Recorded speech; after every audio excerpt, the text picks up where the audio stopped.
আলাইকুম। আমরা এখন যেখানে অবস্থান করছি এটা হজরত মা ফাতেমা আলাইহিস সালাতু ওয়াস সালামের বাড়ি।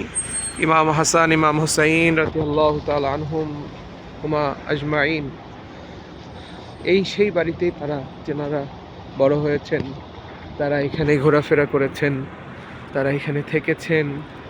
মা ফাতেমা এই ঘরে মাওলা আলী এসেছেন। এই সেই বাড়ি, এই সেই ঘর, মাওলা আলীর ঘর। এখানে মা ফাতেমা সংসার করেছেন, রান্নাবাড়া করেছেন। এই বাড়িতেই মা ফাতেমা ছিলেন। সালাতু ওয়াসসালামু আলাইকুম ইয়া পাকবান।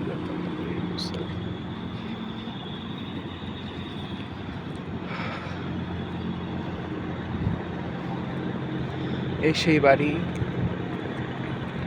এই যে পিছনে যে ভাঙা জায়গাটি, এটা আমরা দেখতে পাচ্ছি, এটা হচ্ছে রান্নাঘর। এই রান্নাঘরে মা ফাতেমা রান্না করতেন। মা ফাতেমার বাড়ি।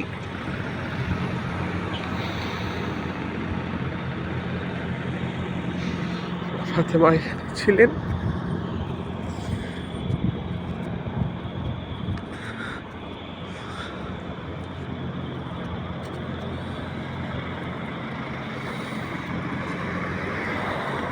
আমরা সেই বাড়ি দেখছি।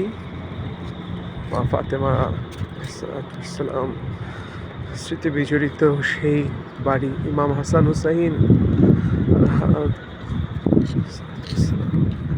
স্মৃতি বিজড়িত সেই জায়গা, মদিনা শরীফ।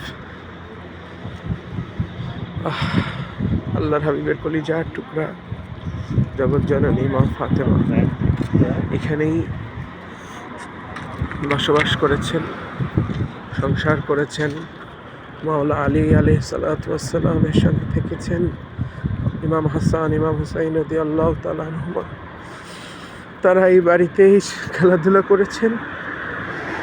আজকে সেই বাড়ি পড়ে আছে। আমরা দেখতে পাচ্ছি সেই কাঠ 1450 বছর পরে এখনো সেভাবে আছে। ইমাম হাসান হুসাইনের স্মৃতি বয়ে নিয়ে আছে। এই সেই ঘর, রান্নাঘর। মা ফাতেমা এখানে রান্না করতেন।